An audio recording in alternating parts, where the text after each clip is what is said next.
Could Ohio State wide receiver recruiting disappoint in the 2025 class? Let's take a look.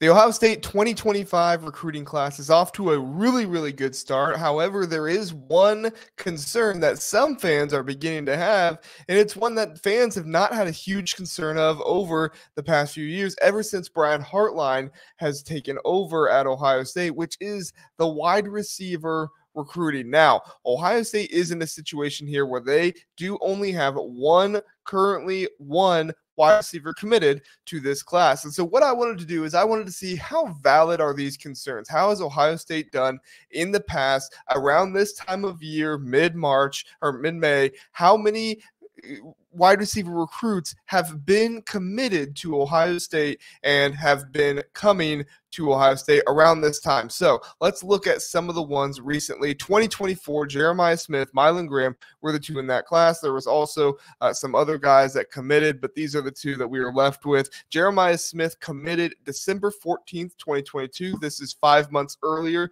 than today. And Mylan Graham, he committed in April 4th of 2023, so about a month and a half before this date today. The day is, in fact, May 19th. When I'm recording this, you're probably going to be watching this on May 20th. And so if we take a look at it here, both of these guys were committed before Ohio State's guys that are currently committed, or that Ohio State's guys that they're trying to get are going to be committed. However, it's not exactly the weirdest thing ever, because if you look at the next class in 2023, Carnell Tate, Brandon Rogers, and Brandon Ennis, and Noah Rogers, they all committed within like days of each other. June 20th, June 21st, and June 22nd of 2022. They were all a month later than where we're at now. And then Bryson Rogers committed in April of 2022, about a month or two earlier than where we're at now, month and a half, 2 months earlier than where we are now. Kind of similar with the Desi Jones and when he committed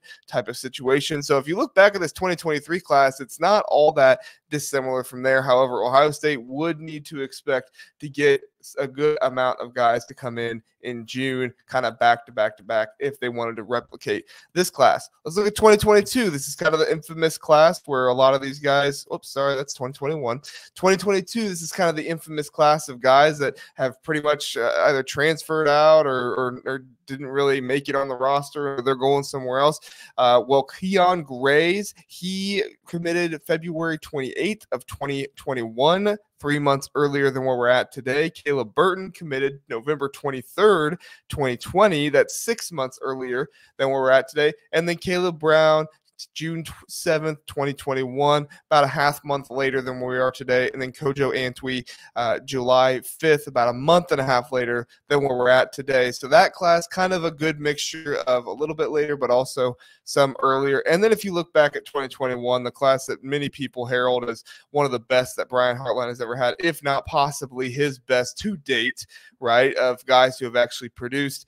Right now, you have Emeka Ibuka, who he committed December 11th of 2020. That's about 5 months earlier than we're at today. Jaden Ballard with a super early commitment of June 21st, 2019, almost a year earlier than where we're at today. And then Marvin Harrison Jr., October 31st, 2019, about 7 months earlier than where we are today. So obviously that 2021 class, you didn't have very many concerns about if Ohio State needed any guys, because they had very highly rated guys coming out of that. So the important thing to look at here is, what is Ohio State going to do with 2025? Well, these are some guys that we need to watch in 2025. And I just want to say that in the current situation we're in right now, with having some of these guys from 2023 and also having Emeka Ibuka there as well this year, Ohio State's in a little bit of a sticky situation here where there is not a whole lot of room for people to play, because you think about it, you have Carnell Tate, Brandon Ennis,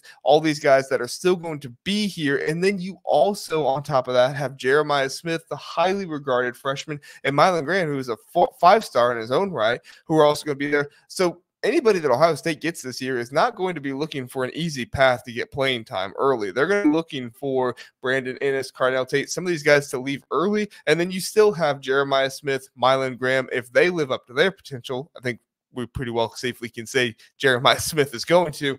But if they live up to their potential, that's going to be really, really difficult for you to get in there as well. So Ohio State's in a little bit of a sticky situation here. I do want to run down some of these visits that we have coming up. May 31st is going to be the most important day of visits because on that day, you have Dakorien Moore, Vernell Brown III, Dalen McCutcheon, Winston Watkins Jr. On three had this one, but 24/7 didn't. So I don't know if that one's still happening or not. But regardless, they did have that one. So you have 1, 2, 3, 4 guys coming here on May 31st, and all of these guys are kind of iffy right now. Vernell Brown III does have a crystal ball in from Tom Loy. However, I don't think Tom Loy is doing a great job with his crystal balls. He seems to be, if you listen to him on the 24/7 show, he seems to be willing to just kind of change those willy-nilly. So then he has like a 80% success rate. So I wouldn't even take a Tom Loy crystal ball for much of what it's worth at all. He put in a crystal ball for Dakorien Moore to go to Texas, and I know that there are many people out there that are saying this isn't just a Texas battle. If anything, it's Texas and Oregon. But if people are dismissing Ohio State, then they're foolish because Ohio State is certainly in this as well. This is certainly a three-headed race between Texas, Oregon, and Ohio State in it for Dakorien Moore. Dakorien Moore obviously would be the piece of this class that everybody would want to see. This is one that he would come in and he would almost demand time right away. Even with guys like Jeremiah Smith, Mylan Graham in there, you would want to somehow get Dakorien Moore on the field because he is that electric and he is somebody who could make an impact right away. Dalen McCutcheon with Winston Watkins Jr., like I said, he is on 3, but he's not on 2024 with Winston Watkins Jr. So we'll see if he actually makes that visit. I kind of wait for confirmation sometimes from 24/7 just because they do try to be a little bit more accurate. Not saying on 3 isn't accurate, but once they get information, they don't always delete it if the visit's canceled or something like that. Dalen McCutcheon, top 100 player, set to visit. We'll see what happens there. Not heard a whole lot of chatter about him, but he's definitely somebody that we could see commit. Going from there, Quincy Porter, he is somebody that Alabama has their sights on.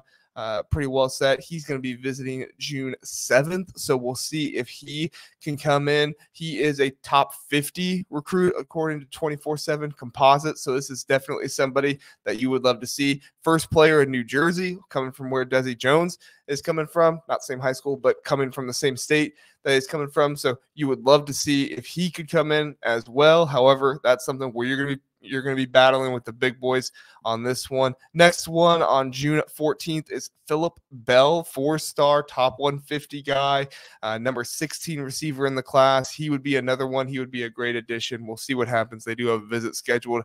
And then one I've not heard a lot about, but I read up on a little bit, and this one is Talon Taylor. He is somebody that's coming on June 21st, 2024. So we'll see if they can nab him for this visit. Make sure he even comes on the visit. Sounds like this could be his last visit.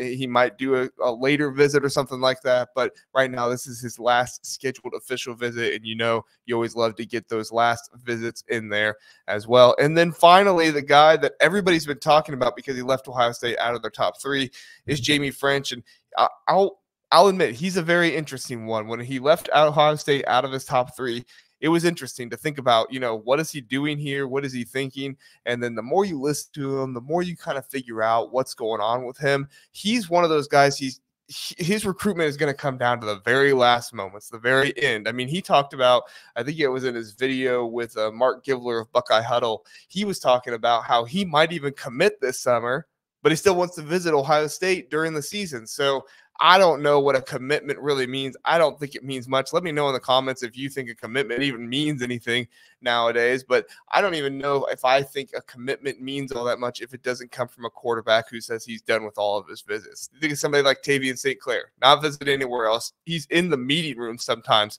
with Ryan Day at Ohio State. He's somebody that's coming in, doing things, and trying to make sure it's known that he is fully committed to Ohio State. And then you have other commitments who will go off and they'll take a visit here, they'll take a visit there. And so it's just kind of like the world we live in. So who knows? If Jaime Ffrench does even commit this summer to somebody, I'm not even going to be all that worried about it because I think Ohio State is still in play for him. Seems like Texas feels very good about his recruitment. We'll see what actually happens there. But at the end of the day, guys, these are 8 solid recruits that are coming in for visits at some point, or at least during this summer. We'll see if Ohio State can come and nab them. Like I said, Winston Watkins Jr., that only one that I'm not really sure about, just because we don't know, with it only being on 3, but not on 24/7. So maybe get a little bit more clarity there. But the rest of these guys, Ohio State should have a good shot at. I'm not going to be concerned unless we go through the entire summer and we don't get a single more wide receiver commit. Then I'll start to get a little bit concerned. What's going on here? Why isn't anybody committing to Ohio State? I think we probably land at least one more, maybe 2, but I think that we're still in it for Dakorien Moore. I think we're still in it for Jaime Ffrench. I think we're still in it for Vernell Brown, even though he's kind of seems like he's fading away a little bit. Tom Loy says that Ohio State's probably 4th in that recruitment. I think these are guys that Ohio State has a shot with. These guys aren't just visiting for no reason. They want to come in. They want to see Ohio State. They want to meet with Brian Hartline. And honestly, once Brian Hartline gets him in for a visit, I think this guy has the magic sauce, and he's really able to talk these guys up and he bring them in and really make them feel valued, make them feel like they're a part of what's going on here. So we'll see what happens with the visits this summer. Is Ohio State wide receiver recruiting going to disappoint? I would say no. I don't think they are, but let's keep an eye out, see what happens this summer, see if we get any commits. And if we're in the season and we still don't have any commits other than Desi Jones, I don't know. Might look a little dicey then, but in Brian Hartline, we trust, right? We can trust Brian Hartline. We hope that he is going to be able to get it done because he's never not gotten it done. He's always gotten recruits in here. He's always gotten big name guys in here. You guys tell me what you're thinking about the wide receiver recruiting or any of these guys that I listed here, guys that you really want to see come to Ohio State. Let me know. Would love you guys' thoughts. Talk to you next time.